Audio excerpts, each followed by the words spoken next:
Welcome to Last Minute Max channel. Exercise 3.19 sum 6. Sum 6ல நமக்கு என்ன சொல்லியிருக்காங்க, AB ரெண்டு மேட்ரிக்ஸ் கொடுத்துருக்காங்க.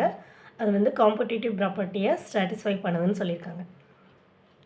ஸோ நம்ம என்ன பண்ணணும், ஏபியை மல்டிபிள் பண்ணி பிஏவை மல்டிபிள் பண்ணணும். ரெண்டு ஈக்குவல்னு ப்ரூவ் பண்ணினா போதும். ஸோ கிவன் எழுதிக்கோங்க, ஏ என்ன கொடுத்துருக்காங்க, பி என்ன கொடுத்துருக்காங்கன்னு எழுதிக்கோங்க. எழுதிட்டு இதை மல்டிபிள் பண்ணிங்கன்னா உங்களுக்கு என்ன வரும், 1 1s are 1, 2 3s are 6, 6லேருந்து 1 போச்சுன்னா -5. இங்கே 1 2s are -2, இங்கே +2, அப்போ 0.